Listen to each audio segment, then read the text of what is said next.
Welcome back, everybody, to the San Diego Surf MyLeague Expansion series. Today, the plan is to take us to the end of the regular season, and likely that means next episode is the off season, unless somehow we make it to the playoffs, which we had a long winning streak last episode. We'll see what's in store today. But last episode, we did trade away Malcolm Brogdon, and we're moving forward now with an extra first-round pick in the future. Not for this upcoming draft class, however, so we can't use it this coming offseason. But still today, I do want to take a look at some players that might be options for us in the coming draft. Right now, our lottery odds have us picking around number 8, and we'll see if we can maybe tank a little bit better this episode to get better lottery odds. But overall, really excited about this series and where it's going, and I'm excited to get into today's episode. So let's get to some simulating to start. We'll go through a handful of games here, see how we do. But after our winning streak was snapped by the Rockets, we now create a little losing streak here, losing badly to the Pistons and then coming back with a victory here against the Pacers. But it looks like that stretch of winning was not a sign of things to come. Overall, I do think that getting another point guard or a shooting guard is a need for us moving forward after trading away Malcolm Brogdon. And I do agree with a lot of you that I think we need to find somebody who can drive and distribute the ball well. I want somebody who can kind of create, draw some attention, but then be able to pass it to our shooters who are not necessarily shot creators. They shoot well on the open looks, but I think I have to do a better job of following plays that work them open over using moves and whatnot to create space. It's just not their game. Casey can do a little bit of that, but not so much with Wilcox. Anyway, one of the top players in this class is Perry Gill, who's only 19 years old. He's a point guard. He would be a perfect fit for us. 13 badges. He's 6 foot, 182 pounds, and he looks to be basically the consensus number 1 player. His ceiling is Goran Dragic. Hopefully it could get a little higher than that, but I do think that a point guard, a difference maker at the position is what we need. He has the playmaking. The shooting would all be a bonus. I'm not necessarily looking for somebody to score a ton, especially shooting, but this is a skill set that I would not pass on. But we'd have to get a pretty high pick to take him. I think he goes number 1. At this point, I don't think we can count on getting the number 1 point guard in the class. Chase Finley is the number 2 ranked player. He also has some playmaking ability and some inside and shooting skills as well. So I think he would be a solid fit. There's also Ben Byers, who is the 3rd ranked point guard and might be closer to our projected actual spot. He's an A playmaker, not a great scorer, so I'm not sure. He has high potential, but is he the player that could get this done for us? I mean, I'm okay if he's not a great scorer, but this is pretty far below average. Maybe somebody like Walt Claxton would be a good choice for us. I think that playmaking is going to be a key trait I look for, and I want somebody who's athletic and hopefully has potential to get better. There's Leo Law. I scouted him, and we're looking at a player here who can definitely shoot outside, but he's not a great playmaker, so might not be the best fit, but A+ potential might be worth a look later in the draft. Keep in mind, I did pass the rule the last offseason where the worst 3 teams in the league are each going to have the same lottery odds of 14%. If we check out mock drafts, Perry Gill is going number 1 in the Draft Express mock. We'd be getting Chase Finley, so they're targeting point guard as a major need for us. With a 2K, Perry Gill number 1, Curtis Turner this time from George Mason, and he's a good shooter, 6'4". Not sure if he's the kind of player I'd take in the first round though. The NBA.com mock has us taking Walt Claxton, so various point guards could be possible for us. And if we can fill this need in free agency, that might even be ideal, because unless we can get Perry Gill, I'm not sure we're filling the need optimally. I want to make sure I get around to this now before it's too late for next season, but I will up the quality a little bit. I'm not sure what value to give it here, but I'm going to increase it to 60. for now. Upcoming free agents at the point guard position. There could be a few options, but of course many of these players could end up being re-signed. I do think that somebody like Lonzo Ball could be definitely a player that would work for us. I do want somebody who's a good passer and can work their way inside. I think that many of these players could fit that role. Even somebody who might be cheaper like Spencer Dinwiddie. I know that it wouldn't be a flashy move, but we can still make a different move if we have the room and the opportunity to go after somebody maybe like Paul George. One thing too is that even though there are players I like, I have to remember like rotations are a big part of basketball, and it's not the worst thing if Rodney Kane becomes just a good second team player and he comes off the bench and gives us like 20 solid minutes a night, and maybe he's the primary scorer with the second unit. So I'm not necessarily set on like Valanciunas, Daniels, Wilcox, and Kane all have to be starters. There's going to be some flexibility, and I want to make sure that our bench next year is the best it's been. Let's edit things a little bit more. I want to get Alexi Edwin more minutes here as the season winds down. His overall is going up as his morale improves, it looks like. Made him kind of unhappy staying at the G League for a long time. Another losing streak here for the Surf. We beat the Miami Heat 99-74. And then against the Force, oh, we got a win. That might be our first win ever against the Force. 29 points from Valanciunas. Casey Daniels checks in with 17. I haven't looked at any of these box scores lately. Valanciunas leads us in scoring here. We have seen more inconsistency from Casey Daniels lately. Not as many 20-point outings, but Rodney Kane's been doing pretty well, showing that he can be a good scorer. 16 in that game, 33 for Trae Young, 25 for Casey Daniels in this one. Now it's a winning streak for the Surf. We win 3 games in a row. And now into the last few games in March, we lose to the Spurs, we lose to the Cavs, and now just a couple weeks left. Here are the per 36 numbers, led by Greg Monroe actually in scoring. Casey Daniels, 19.3 points. Alexi Edwin is showing some good scoring ability as well.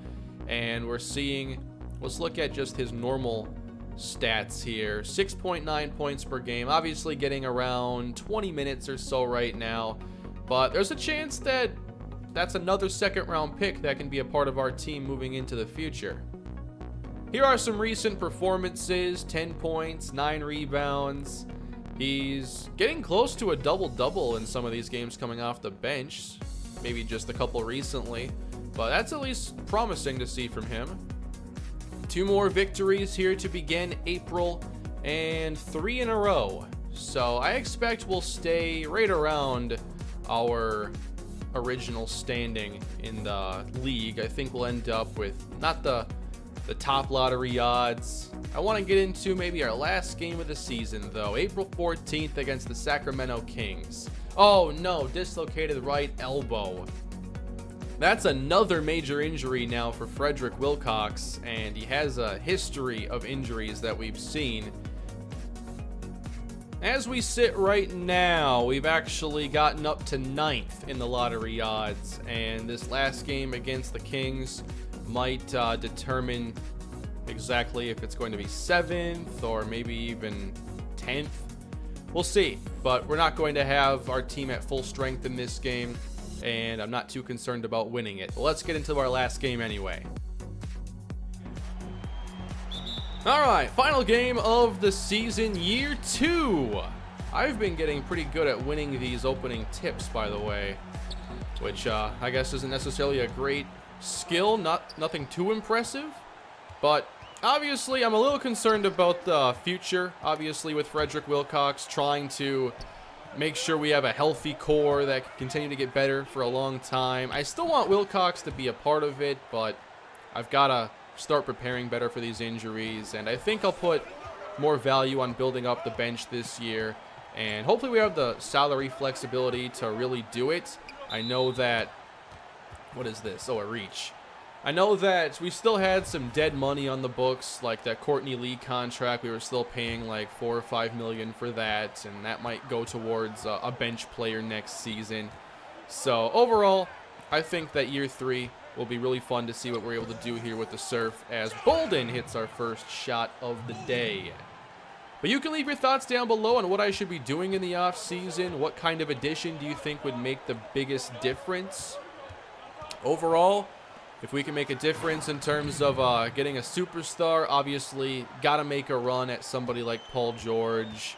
Or maybe somebody else that maybe is a little bit younger. If we still need time to get better, I have to also consider that. But thank you for all the continued tips. I feel like this is just a big puzzle, and I'm finding a couple pieces every episode. Sometimes I inexplicably like throw a piece across the room, but a little bit every now and then. I think I'm figuring it out a little bit, but it's definitely different than building a football team. You can't apply all the same logic and strategies to this sport, but it's definitely enjoyable. Casey, under the basket. How'd that not go in? Off to a tough start today, but if we lose, it's not the worst thing that could happen to our team.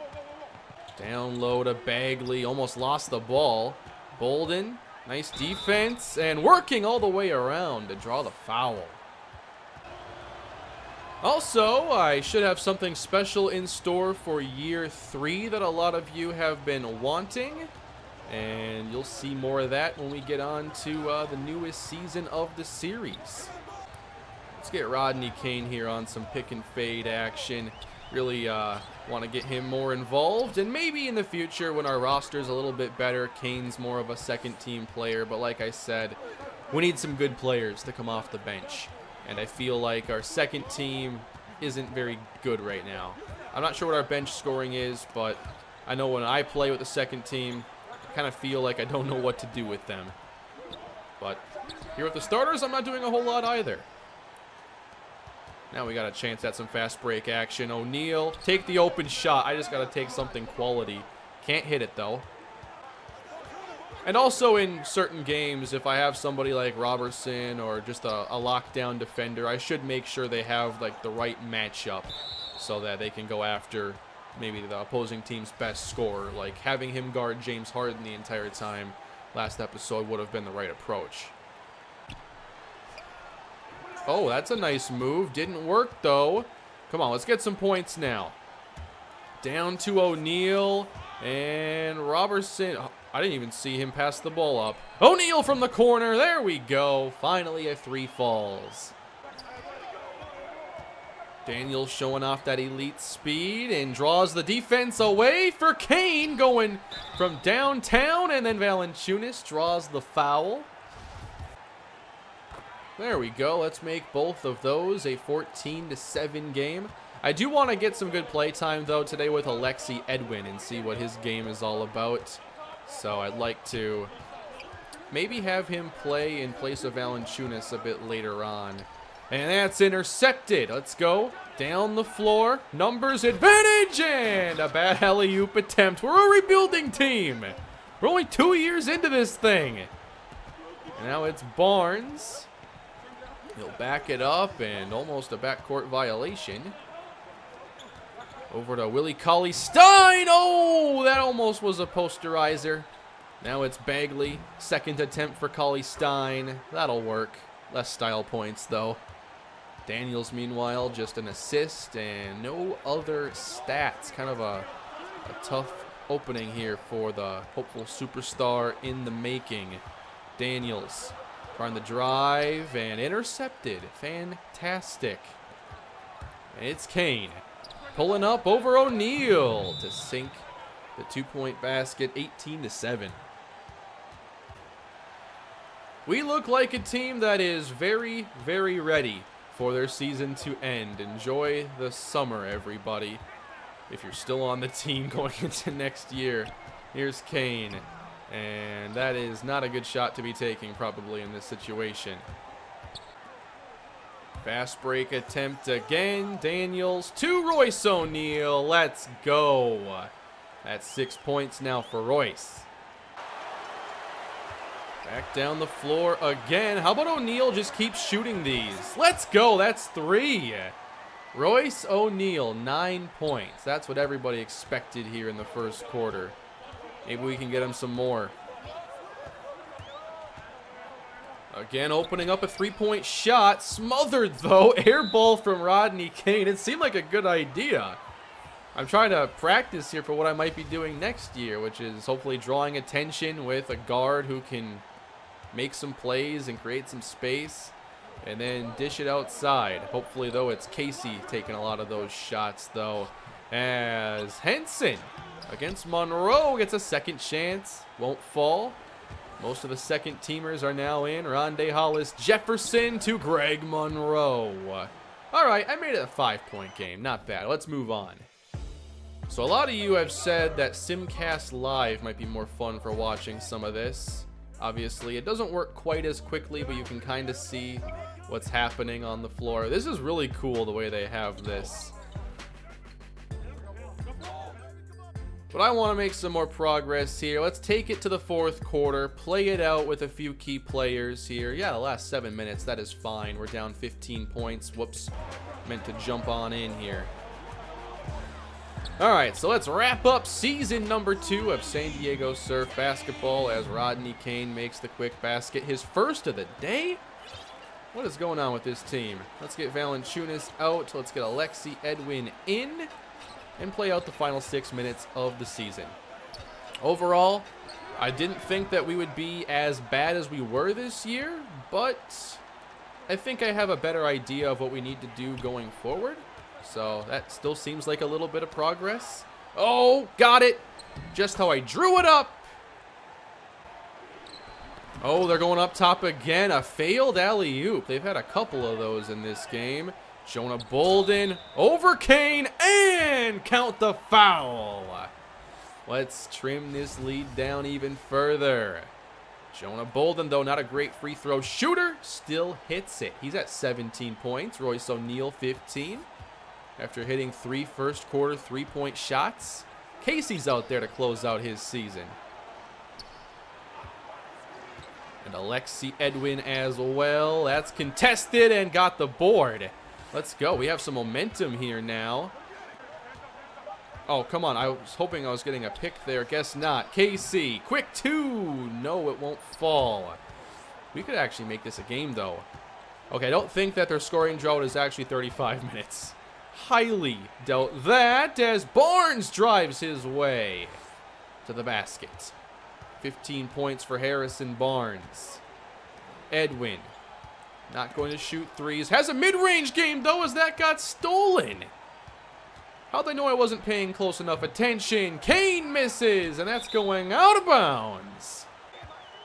And Casey down to Alexi Edwin. I want to see what he can do here in the post. How about a turnaround jumper like that? Nope.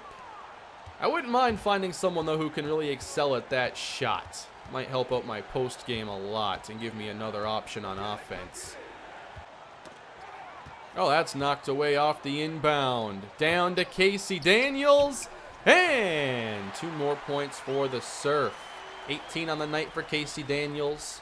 Another year where it looks like he is our best scoring option. Will it be the case next year? We'll have to see what kind of a move we're able to make. I assume with our cap space, we can go after the best.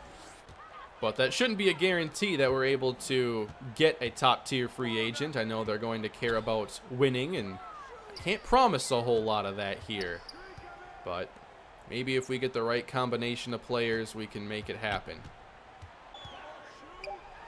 Here's Casey working open, but it's not necessarily where he's at his best. Oh my! What a putback dunk to close out the year. Sacramento on their way to a victory. Looks like we might substitute in a couple more players. Not too worried about it. Here's Casey Daniels, and he gets the 20 points here in the final game of the season. Fast break attempt. Casey, Hollis Jefferson. Nice. Hollis Jefferson getting 5 points, 8 boards, 6 assists. Helping out in a variety of ways. We'll see if he's a part of our team moving forward. We have a lot of expiring contracts that I'll have to figure out going into next year. Yeah, let's just forget about him. Let's just both guard the other guy instead. All right, last possession of the season, everybody. Say goodbye to year 2 of San Diego Surf Basketball. And here's Casey closing out the season. Isolation. And Daniels from the corner. One more. No, it's over. 98-82. And that might put the Kings ahead of us in the overall standings for lottery odds. But fun season still. Glad we got through it a lot faster. And hopefully year 3 brings a bit more excitement. Russell Westbrook is the MVP with a 23.1 point per game average. Pretty good season for him. Are these career highs in any way? Maybe not career highs, but it's the best for the NBA this season. Looks like all NBA first team: Westbrook, Harden, Giannis, LeBron, AD. Second team, no major surprises. And third team, again, no major surprises. Defense, no one on our team, that's for sure. Not in first team, not in second team. All rookie, Rodney Kane makes it this year. That's good. He put together a pretty respectable season. All rookie second team. And now the postseason gets underway. The 1 seeds are the OKC Thunder and the Boston Celtics. And the Pittsburgh Force were a 2 seed this year. And here we go, simulating through the first round. Boston having an easy time against the Sixers. They move on. But an upset brewing here with New Orleans over OKC. So they meet the Suns, who are out to a quick 3-0 lead. And first team in the Final Four is the Lakers. They'll meet the Suns. Then it's Boston and Pittsburgh. And who's going to the finals? Pittsburgh trying to make it close, but Boston goes to play the Suns and the Celtics. They're not getting the sweep, and the Suns come all the way back. The Phoenix Suns are the NBA champions here after year 2. Finals MVP is DeAndre Ayton at just 22 years old, about to hit maybe the big contract next. So the Suns, who had Julian Sparks as the draft pick, they've had some really good selections in this series to build around Devin Booker and DeAndre Ayton and some of those other young players they've had. So they are the champs. Moving on. What do you think about that? Here is the Phoenix roster, by the way, led by DeAndre Ayton and Devin Booker. Sparks has become an 85 overall player. They also have Derek Favors, TJ Warren, and a few more role players here, but this is the top team in the NBA. So the season has come to an end, and of course, next time it is the off season, everybody. We see Casey Daniels is now up to an 80 overall as he continues his ascent to stardom, and we'll have a busy off season next episode. We'll see what I can make happen. It looks like right now we only have a couple players under contract for this coming season, and we'll have a lot of change to look forward to as we advance. So thank you all for watching and supporting the San Diego Surf MyLeague series. I'm hoping big things can happen for this team in year 3. Let me know how you think we can get there. Please leave a like, subscribe to the channel, and I'll see you again soon with a big off-season episode. Have a great day, everybody.